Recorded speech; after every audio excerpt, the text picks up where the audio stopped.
So we're here with James Freilich and his parents, Dr. Richard Freilich and Nancy Figaro. So thank you so much for being here to speak with us today. Our pleasure. So just to start, James, could you tell us a bit about your epilepsy? So how old you were when you were first diagnosed? I was 10 days old. Nobody knew what to call it, really. It was just called seizures. Nobody had a name for it. So it was a bit confusing at the time, and scared my mother and father since I was so little, and I didn't really know what life really meant at that time. I didn't have much of a childhood. I was in and out of school, about 5 schools in 5 or 6 years. Well, probably over about 12 years, because during your school years. But I was in hospital most of the time, so that was my childhood. And how old were you when you got an official diagnosis? Well, he was, they just said he had seizures, and then when he was 3, we learned he had cortical dysplasia. Yes. We've never heard of the term. Yeah. Mm-hmm. We were told he had a brain tumor. That's what it looked like on the CT scan. Mm-hmm. Yeah. But they did at Sick Kids in 1991 when he was 3. Yeah. And how frequent were your seizures? As awful as 30 times a day. And what type of seizures? They're called, don't tell me. No, I won't tell you. They were, okay, tell me. Well, he had at least 3 different types. He had what we call tonic-clonic seizures, or grand mals, I guess. He had focal partial. Or like complex partial seizures. And he had absent seizures. Okay. And he had 4 types. He had gelastic seizures as well. Yeah. Yeah. It was kind of odd because with each new medicine that we try, there seemed to be a correlation between trying a new medicine and a new type of seizure. Mm-hmm. Like when he tried clobazam, that was a horrible drug for him, and he started having a lot of absent seizures. Okay. The gelastic seizures, I don't know when they started, but it would be like he'd be watching nothing on TV, like he'd be just at home, and you'd swear he was watching a funny cartoon or something. He'd start this laughter, and there was no reason, and it was like he was watching a cartoon nobody else could see, and we were told those were gelastic seizures. And then he had seizures where he would just out of nowhere fall down. So do you remember wearing a helmet? He had to wear a helmet.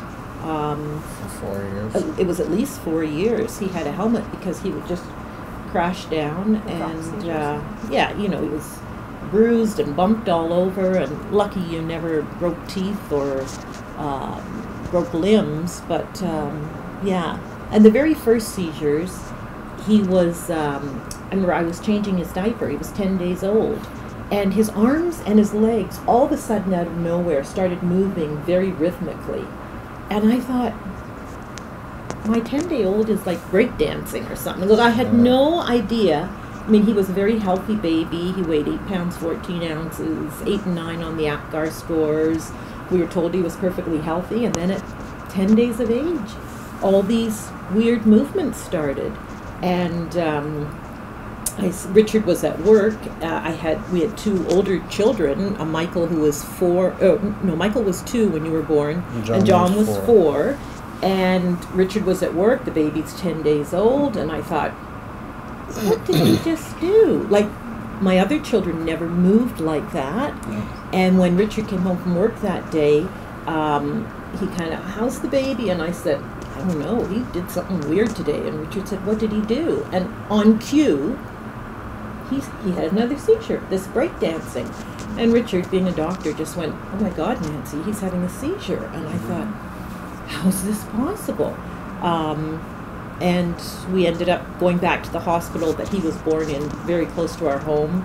And they didn't know what to make of it, what to do with him. They called an ambulance, and that was our first trip to Sick Kids Hospital. It was July 1st, it was Canada Day. And we stayed about 2.5 weeks that first trip. And the rest of his childhood, like he said to me once that he felt he didn't have a childhood because we were just always back and forth at Sick Kids with seizures. I didn't have one. I know, that's what you said. It's, yeah. Wow, what a story. And so you've touched on this a bit, but can you talk a bit about some of the medications that you've tried? Yeah. I've tried Dilantin, didn't work. Phenobarb, I overdosed on and ended up in the hospital for about 5 days. What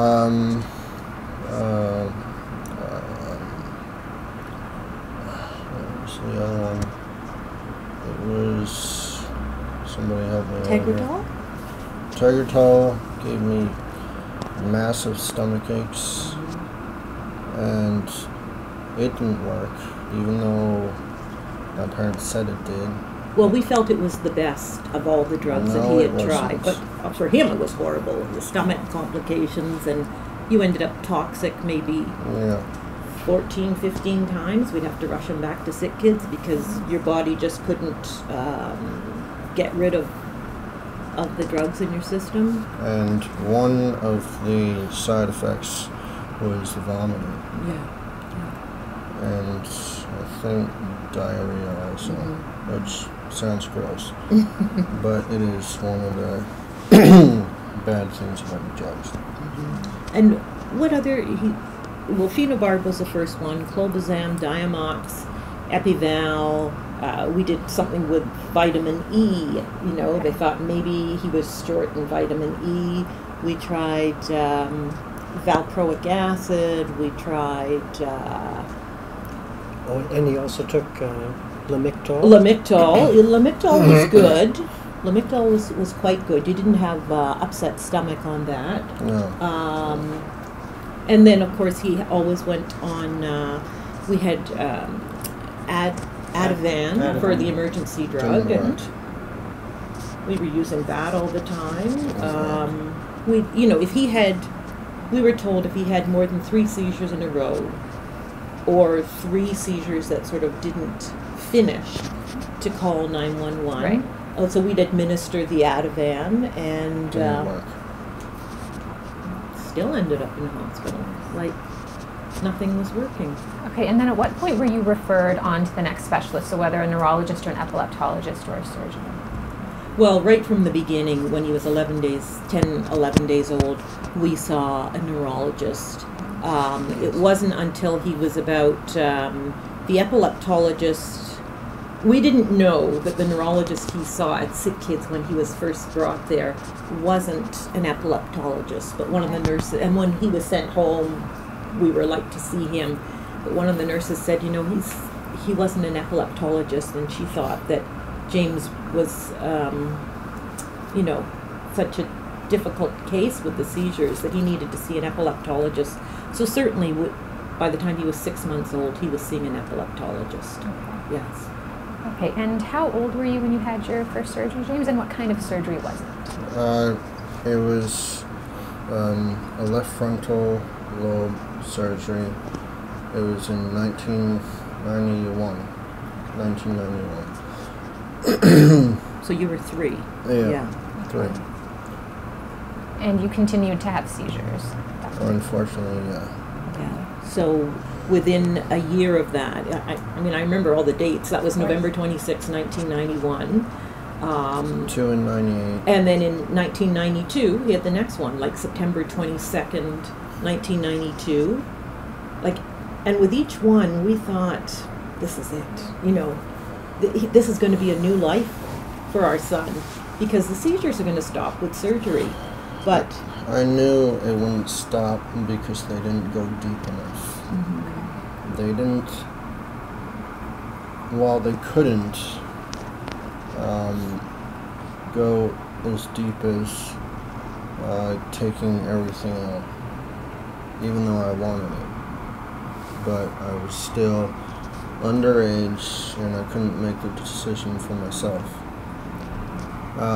But Dr. What's his name? Valiente. Dr. Valiente. Brilliant guy. He thought just like me. And it wasn't their decision this time. Yeah, it wasn't our decision. It was mine. They were against it. I was all for it. I had nothing to do. I had nothing to lose. So, at first, Dr. Valiente, I didn't know that he was going to talk about surgery. He was going to talk about VNS, which I knew was pointless, because there was nothing in this world that would have made me happier than one more surgery. Somehow I knew that I had to have that last one. I had to have it. There was no drug and no cure except surgery. I knew it. They didn't want to listen. Well, he'd had 5 surgeries at that point. 91, 92, 2 in 98, 1 in 2006. And you were getting depressed, and we just thought, 5 haven't worked. Why is the 6th one going to work? Can we really risk him, being built up that, oh yeah, surgery's the answer, when it wasn't the other 5 times? But it wasn't our decision. He was an adult, and that was the first of the 6 surgeries that he was an adult for, so it was totally his decision, and we just had to pray and go with it. And Jamie was so confident that one more surgery would do it. And you should tell about what Dr. Valiente told you, the side effects, like the complications. He was very upfront. He was great. He just laid it all on the line. Well, I remember exactly what I said to him. He said that I would lose my arm and hand. The right one. The right one. And he said I'd never get any movement back. I didn't believe that. But I didn't care. I hated who I was. I hated how people saw me as. And I wanted to make a difference, not just for myself, but the people who were most affected by my attitude and my look on life. I had no life.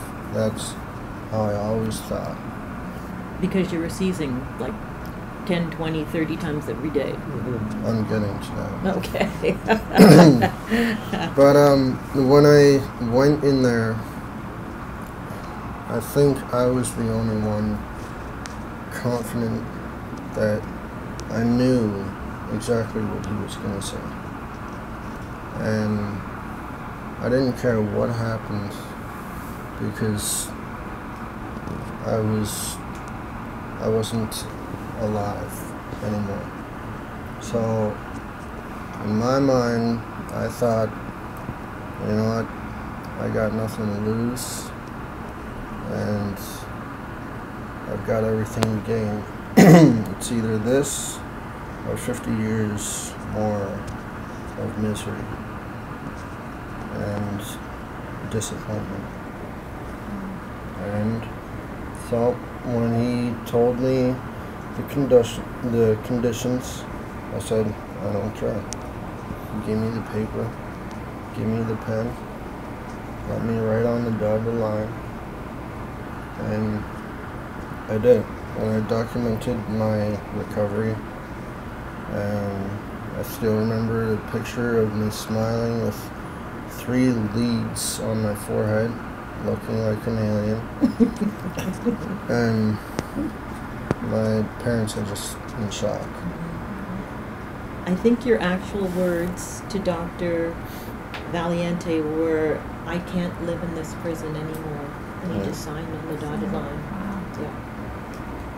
Wow. And it was really, it was really a shock that first that Dr. Valiente was going to speak very directly, very immediately about surgery, but the confidence that James had to hear what the doctor had to say, and he just, in an instant, I mean, you knew that that's what you wanted to do.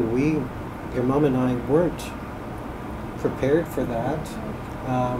We thought we were there to discuss VNS surgery, Right. which we didn't want that either, but it was like, he just said, no, the only thing that's going to work is complete removal of all the diseased tissue in your brain, taking out all the cortical dysplasia, which obviously in the other 5 surgeries, they couldn't take it all. And Dr. Valiente also asked you if you'd ever been awake for your surgeries. No. And he never No. had. And he said, you know, I want you to be awake for this one because I think he said something, the results will be better. Right. And that was very fearful for me as his mother also. I thought, what is I mean, he's an adult, but he's always your child. What is he going to see? What is he going to hear? What's he going to smell as his skull is sawed open? I mean, there were a lot of things that I just thought, I loved it. yeah, Well- but he saw it as a very positive experience. And that leads exactly into my Yeah. next question, which is Yeah. what was the actual procedure like for you? Well, something that I've never seen before is my brain. And it was so awesome. And they asked me, they put a picture in front of me, and let's say it was a moon, and I would have to say a moon or a sun, or I can't remember what cards they had, but basically they were poking around with the knife to see which part triggered my seizures, and it was awesome. I've never been happier at that time. I even asked the doctor when we saw him in recovery. I said, "Was Jamie like anxious and scared and nervous?" He said, "No, not at all." He said he was totally brave. He was right in the moment, and he said he was great. And I thought, "Wow, that's something," you know. And the testing before it, I got a 27 out of 30. Oh, that was the test after 3 days after the surgery. Yeah, whatever. that was the that Montreal Cognitive Yes. Assessment. Yeah. Yeah, which was shocking that you did so well on The that. best mark I've Yeah. ever got. That's Wow. mark in the test. Yeah. Wonderful. It was to test my memory and my cognitive function. And now what? Yeah. Right. What was the recovery process like for you? Obviously, it was not your first surgery, but was this No. one different? Or- But it was good.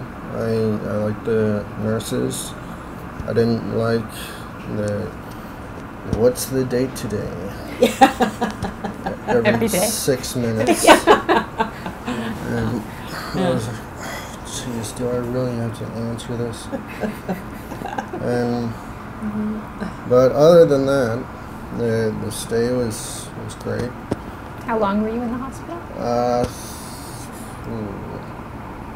I think it was about 2 weeks here, and then 14 days. and then you went to Bridgepoint for rehab for his arm and his hand. But first, before I left the hospital, I wanted to prove to everybody that I could walk with a walker, and all of them said, "No, you're not doing that." Sorry, but I'm stubborn, thanks to my father. Pardon me. I get my stubbornness from him, And that's what made it all better. Because I proved to them, the whole world that doubts people with disabilities, that they can do anything like a healthy person can. I walked 100 feet. There was a window, let's say, behind the chair that you're sitting on. And my room was at the nurse's desk beside it. And when I told them I want to try walking, and my dad, I think he got, no, the walker was already in my room, so he helped me sit up, and I only had a tiny bit of movement in my thumb, but just enough to hold the bar on the other side. And so my brothers are on the other side, my dad is in front of me, my mom is worried, and I proved them all wrong, that I can do anything. And when I saw that wheelchair, my mom roll over, I said, no, take it back. I'm doing this my way.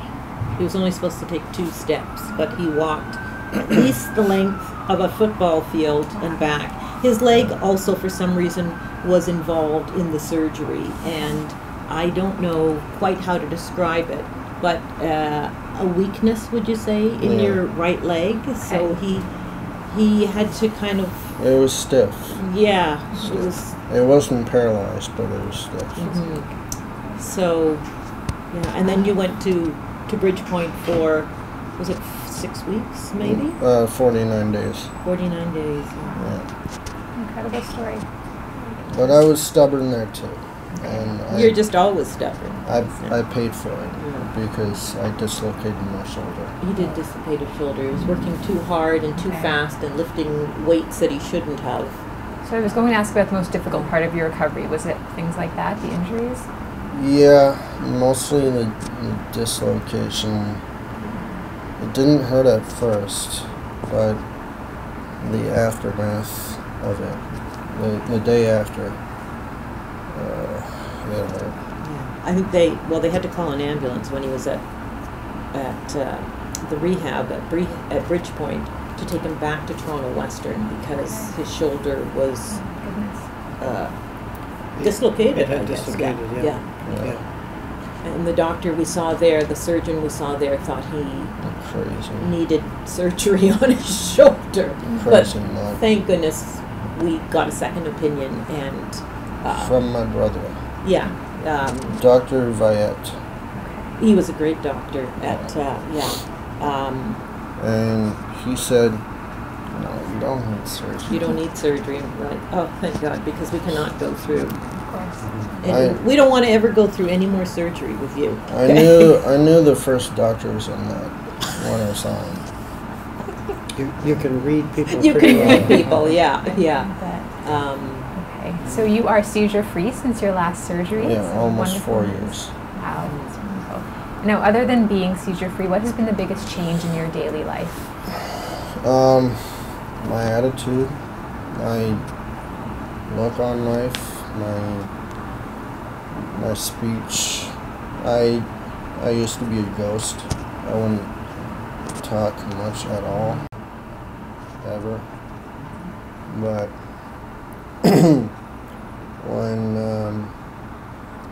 when all this happened, if there's a way I could get out of that, this would be the way. Just the determination that I had, and I think I've always had, with knowing myself, knowing how I affect people around me. That's what made me want to change after the surgery. And I still get pissed off sometimes, but I was a lot worse before everything. And I want to know what you guys see that you didn't see before. Well, I think James is at peace with himself now that he never was before, because when you're seizing every day, 8-10 times a day, you have no control in your life. You know, you don't know when a seizure is going to happen. You don't want to go out in public. You don't want to embarrass yourself. You don't want to be on a TTC bus when you have a seizure. That happened to him, you know. And you don't want people staring at you like you're, you know, what's wrong with you? Are you drunk? Are you whatever? So I think James has some confidence. Like he said, I was a ghost before. I mean, James didn't talk before. Yeah. So this is a really a big change and a fabulous change. I mean, you've had other great changes too. Like he doesn't live with us anymore. We thought he would always have to live with us because you can't be seizing every day and be on your own. So you've got your own apartment. You're working. He's got a job. He's working. How many hours did you work last week? 36, but that was luck. That was like, yeah.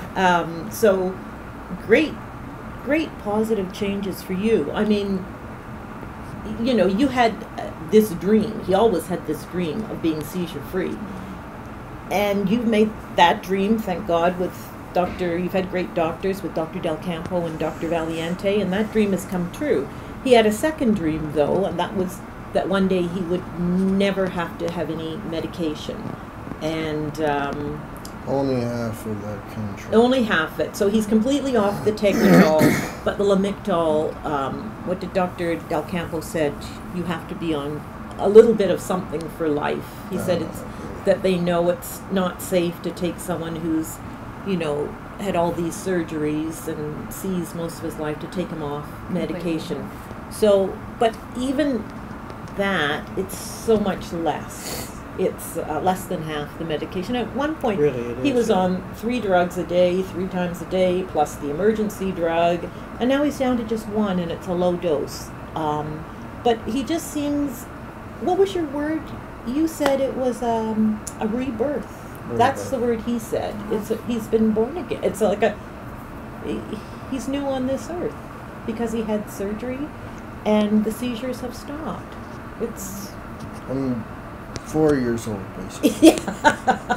At this time. At this point, yeah. So, and you know, it's had an incredible effect on us too, with James not seizing every day, and it's had an incredible effect on his brothers.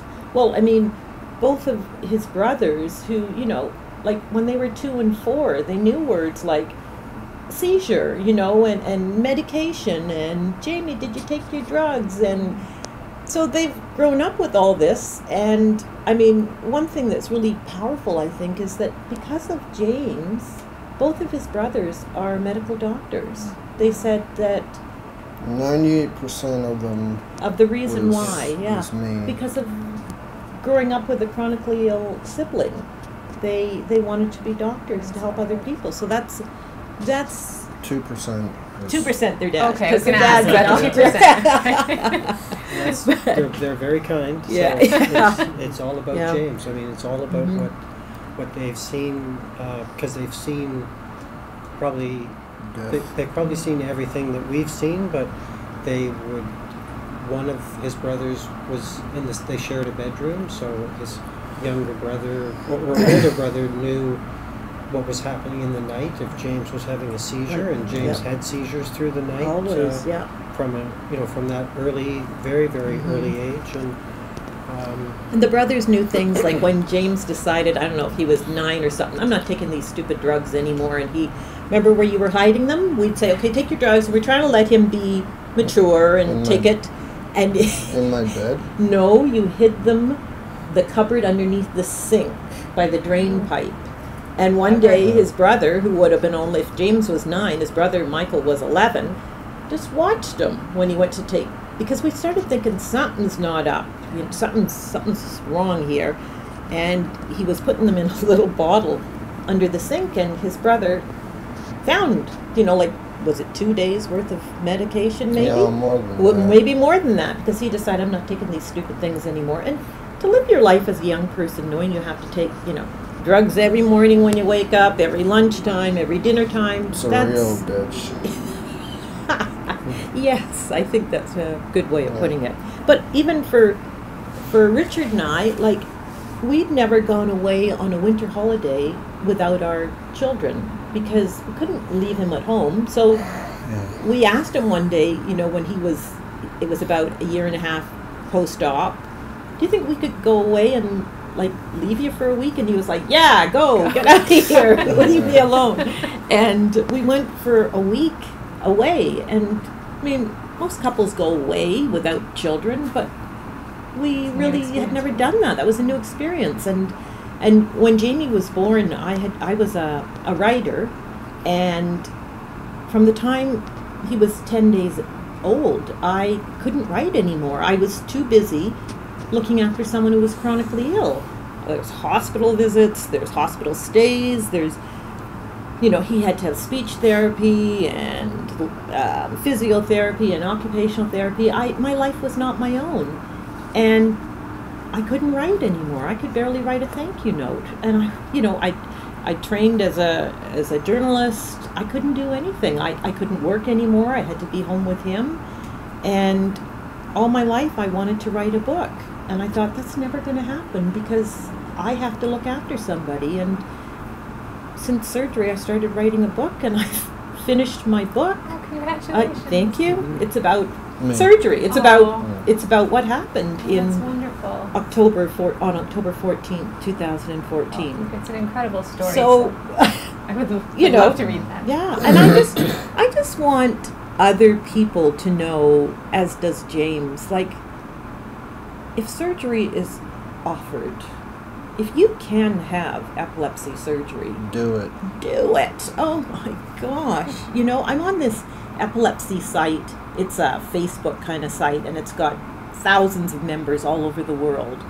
And stalkers. some odd ones, but like, if you've tried at least 2 medications and they haven't worked, and you're still seizing every day, and you've got no quality of life, and if you're lucky enough to live in Canada where these surgeries did not cost us a penny, then, have a good neurologist, a good epileptologist, and get them to get you to see a neurosurgeon and see if you're a candidate for surgery, because your life can be better. You're a classic case. I mean, life can be good. It can be so much better. So I just hope that, writing the book, that other people will think, yeah, let's see what we can do for our son or daughter or whoever as far as surgery is concerned. And I think James was really lucky. I mean, we know people who can't have epilepsy surgery because the seizures are coming from both sides of their brain, or they're from, they're in their speech center or something. But he was very, very lucky, I think, that he could have surgery, and Dr. Valiente was willing to go in and do this. He saw my vision when nobody else did. That's wonderful. And he knew what he could do. He knew. That would be able to help you, and he did that in such a skillful way. He had that ability himself to, I can help this young man, and he knew he could help. Yeah. I was smiling through the whole procedure. He couldn't wait for surgery day. It was like, we were kind of dreading it, but he was just. One of the ready. nurses said once, "Is there anything else I can do for you, James?" And he said, I said, yeah, could you tell my mom to stop worrying? And what was her excellent answer? She's your mom, she's always going to worry. That's what she It's a does. mother's job, she said. I said, thank you very much. Yeah. It has been so wonderful talking with you. James, is there any last words you have for people who might be considering having epilepsy surgery? Words of wisdom, here we go. Don't be afraid to and broaden your options, your horizons. If it means surgery, do not hold back, because if you do, you will regret it for the rest of your life. And you don't want to look back saying, oh, God, I should have done this, because then you'll bring up a bunch of other I should have done things. And I wanted to leave a mark on this planet, not asking, I should have done this, or could I have done that. That's nobody, that's not how anyone deserves to live. They deserve everything that they can have, even when nobody else sees it. And that's my 5 cents of wisdom. Wonderful.